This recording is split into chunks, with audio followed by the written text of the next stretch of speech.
یہ تو ہم جانتے ہیں نا کہ سب سے عظیم دن ہیں 10، تو ان 10 دنوں میں اس عظیم رب کے سامنے ہاتھ اٹھا کے دعائیں بھی کیجیے، معمول بنائیے۔ اور میں آپ کی خدمت میں یہ گزارش کروں گا، تجربہ کر کے دیکھیے، اللہ کے رسول جب سفر میں جاتے تو 2 رکعتیں پڑھتے، واپس آتے تو 2 رکعتیں پڑھتے۔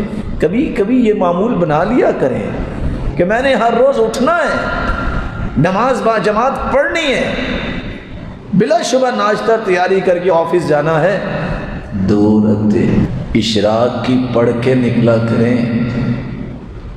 سارا دن وہ برکتیں آپ سمیٹیں گے جو آپ نے کبھی سوچا ہی نہیں ہوگا، وہ پاور آپ کے جسم میں آئے گی۔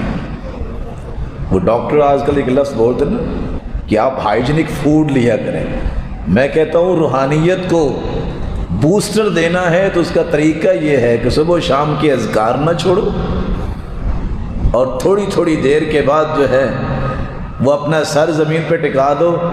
یہ ہمیشہ جو ہے یونیک لیول پہ روحانیت رہتی ہے۔ اس لیے کثرت سے دعا ان دنوں میں ضرور کیجیے۔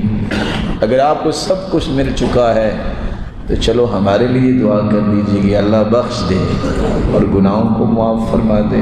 امت کے لیے دعا کر دیجیے گا، یا اللہ جو بیمار ان کو صحت دے دے، جو کسی مصیبت میں اللہ ان کی مصیبتوں کو دور فرما دے۔ مولا کریم یہ وبا امت سے دور فرما دے۔